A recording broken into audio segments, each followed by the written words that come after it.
Many of the differences between American and British English date back to a time when spelling was not widely standardized. For instance, some spellings seen as American today were once commonly used in Britain, and vice versa. A British standard began to emerge following the 1755 publication of influential dictionaries such as Samuel Johnson's A Dictionary of the English Language, and an American standard started following the work of Noah Webster, and in particular his An American Dictionary of the English Language. Historical origins. In the early 18th century, English spelling was not standardized. Differences became noticeable after the publishing of influential dictionaries. Today's British English speakings mostly follow Johnson's A Dictionary of the English Language, while many American English speakings follow Webster's An American Dictionary of the English Language. Webster was a proponent of English spelling reform for reasons both philological and nationalistic. In A Companion to the American Revolution, John Algeo notes, "It is often assumed that characteristically American speakings were invented by Noah Webster. He was very influential in popularizing certain speakings in America, but he did not originate them. Rather, he chose already existing options such as center, color and check on such grounds as simplicity, analogy or etymology." William Shakespeare's first folios, for example, used speakings like center and color as much as center and color. Webster did attempt to introduce some reformed spellings, as did the simplified spelling board in the early 20th century, but most were not adopted. In Britain, the influence of those who preferred the Norman speakings of words proved to be decisive. Later speaking adjustments in the United Kingdom had little effect on today's American speakings and vice versa. For the most part, the spelling systems of most Commonwealth countries and Ireland closely resemble the British system. In Canada, the spelling system can be said to follow both British and American forms, and Canadians are somewhat more tolerant of foreign speakings when compared with other English-speaking nationalities. Australian spelling has also strayed slightly from British spelling, with some American speakings incorporated as standard. New Zealand spelling is almost identical to British spelling, except in the word fjord. There is also an increasing use of macrons in words that originated in Maori and an unambiguous preference for "-i's" endings. Latin-derived spellings. Our, or most words ending in an unstressed R in British English end in or in American English, wherever the vowel is unreduced in pronunciation, e.g., contour, valure, paramour and troubadour. The spelling is the same everywhere. Most words of this kind came from Latin, where the ending was spelled or. They were first adopted into English from early Old French, and the ending was spelled or. After the Norman conquest of England, the ending became R to match the Old French spelling. The R ending was not only used in New English borrowings, but was also applied to the earlier borrowings that had used or. However, or was still sometimes found, and the first 3 folios of Shakespeare's plays used both speakings before they were standardized to R in the 4th folio of 1685. After the Renaissance, new borrowings from Latin were taken up with their original or ending, and many words once ending in R went back to or. Many words of the R, or group do not have a Latin counterpart. For example, arm of behavior, harbor, neighbor, also arbor, meaning shelter. Those senses, tree, and tool, are always arbor, a false cognate of the other word.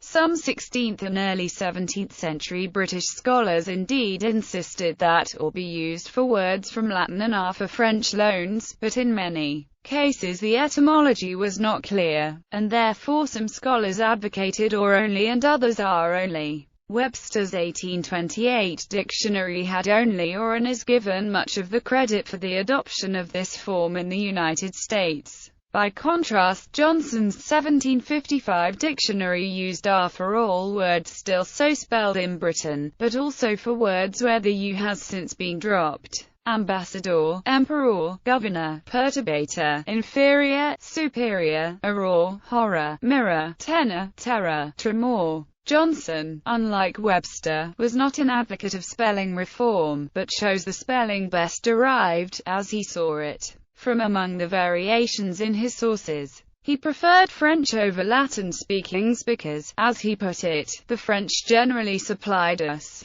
English speakers who moved to America took these preferences with them, and H. L. Mencken notes that honor appears in the 1776 Declaration of Independence, but it seems to have got there rather by accident than by design. In Jefferson's original draft it is spelled honor. In Britain, examples of color, flavor, behavior, harbor, and neighbor barely appear in Old Bailey court records from the 17th and 18th centuries, whereas there are thousands of examples of their counterparts. One notable exception is honor. Honor and honor were equally frequent in Britain until the 17th century. Honor still is, in the UK, the usual speaking as a person's name and appears in Honor Oak, a district of London. Derivatives and inflected forms. In derivatives and inflected forms of the R, or words, British usage depends on the nature of the suffix used. However, before Latin suffixes that are not freely attachable to English words, the U may be dropped. For example, in honorary, honorific, honorist, vigorous, humorous, laborious, and invigorate, may be either dropped or kept. For example, in coloration and colorize or colorize, or may be kept. For example, in colorist. In American usage, derivatives and inflected forms are built by simply adding the suffix in all cases since the U is absent to begin with. Exceptions. American usage, in most cases, keeps the U in the word glamour, which comes from Scots, not Latin or French.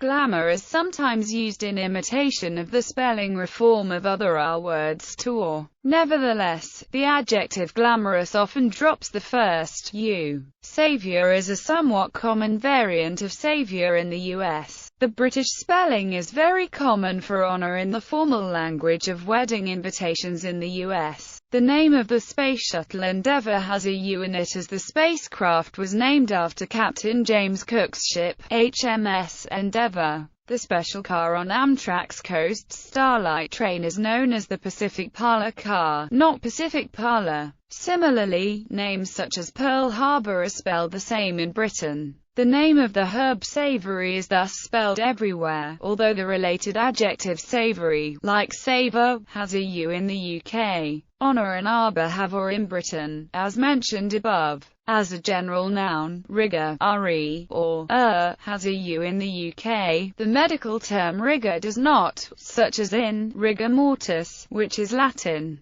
Derivations of rigor, such as rigorous, however, are typically spelled without a U, even in the UK. Words with the ending iria or similar are spelled thus everywhere. Commonwealth usage. Commonwealth countries normally follow British usage. Canadian English most commonly uses the R ending and R in derivatives and inflected forms. However, owing to the close historic, economic, and cultural relationship with the United States, or endings are also sometimes used. Throughout the late 19th and early to mid-20th century, most Canadian newspapers chose to use the American usage of or endings, originally to save time and money in the era of manual movable type. However, in the 1990s, the majority of Canadian newspapers officially updated their spelling policies to the British usage of R. This coincided with a renewed interest in Canadian English,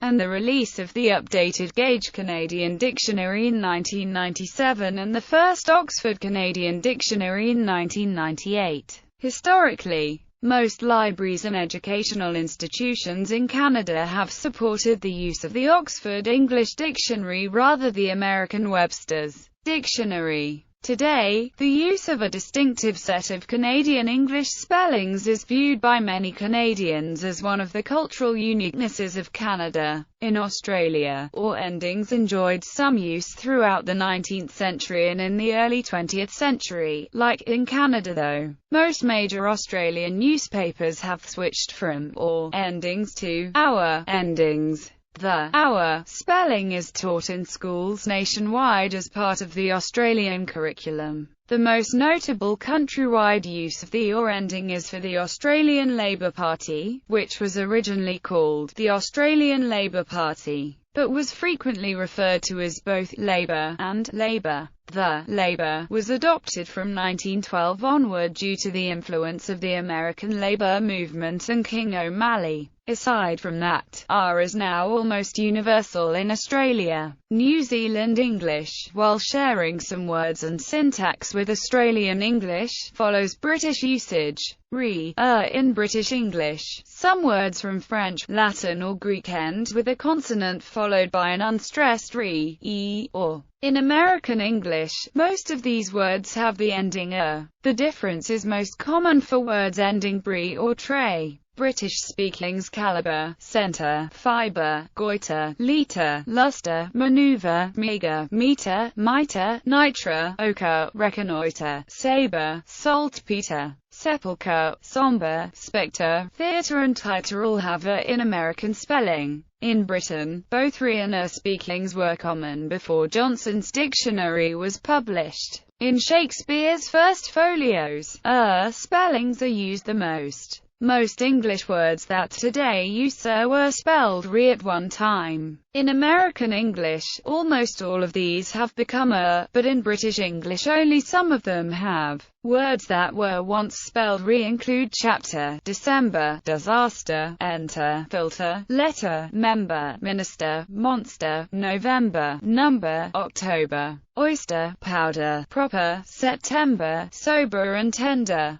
Words using the meter suffix have normally had the spelling from earliest use in English. Examples include thermometer and barometer. The E preceding the R is kept in American-derived forms of nouns and verbs. For example, fibers, reconnoitered, centering, which are fibers, reconnoitered, and centering respectively in British English. Centering is an interesting example, since, according to the OED, it is a word, 3 syllables, yet there is no vowel in the spelling corresponding to the second syllable. The 3-syllable version is listed as only the American pronunciation of centering on the Oxford Dictionary's online website. The E is dropped for other derivations, for example, central, fibrous, spectral. However, such dropping cannot be deemed proof of an re-British spelling. For example, entry and entrance come from enter, which has not been spelled entre for centuries. The difference relates only to root words. Rather than re is universal as a suffix for agentive and comparative forms. One outcome is the British distinction of metre for a measuring instrument from metre for the unit of length. However, while poetic metre is often re, pentameter, hexameter etc. are always exceptions. Many other words have in British English. These include Germanic words like anger, mother, timber and water, and Romance words like danger, quarter and river. The ending crescent, as in acre, lucre, massacre, and mediocre, is used in both British and American English to show that the C is pronounced K, rather than per second. The spellings ogre and euchre are also the same in both British and American English. Theatre is the prevailing American spelling used to refer to both the dramatic arts and buildings where stage performances and screenings of films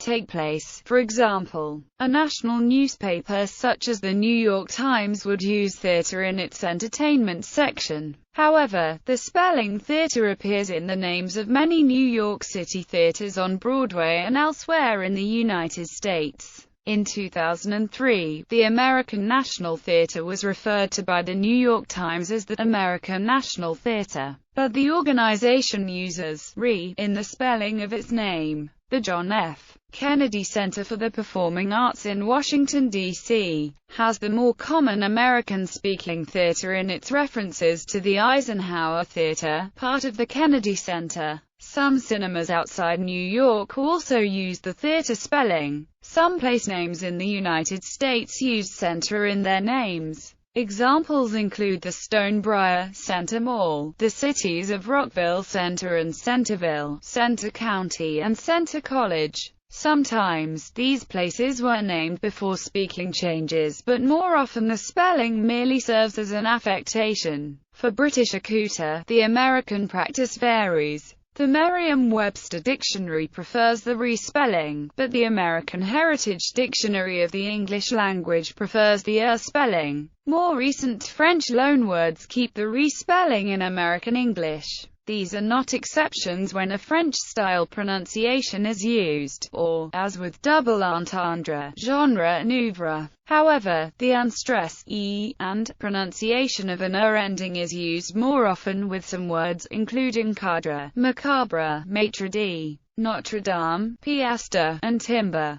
Commonwealth usage. The re-endings are mostly standard throughout the Commonwealth. The speakings are recognized as minor variants in Canada, partly due to American influence, and are sometimes used in proper names. See Schaeffer advice, advise and device, devise. American English and British English both keep the noun-verb distinction both graphically and phonetically. For license, license or practice, practice, British English also keeps the noun-verb distinction graphically. On the other hand, American English uses license and practice for both nouns and verbs. American English has kept the Anglo-French spelling for defense and offense, which are defense and offense in British English. Likewise, there are the American pretense and British pretense, but derivatives such as defensive, offensive, and pretension are always thus spelled in both systems. Australian and Canadian usage generally follows British.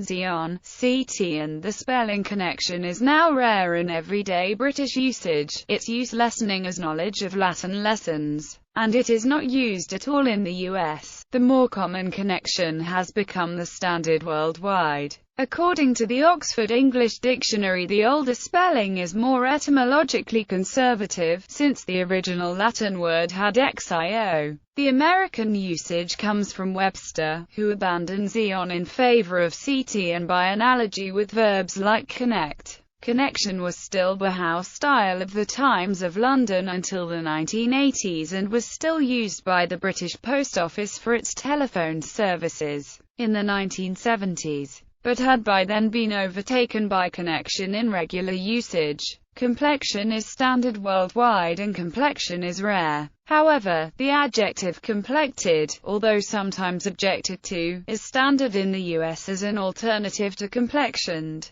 but is not used in this way in the UK, although there is a rare usage to mean complicated.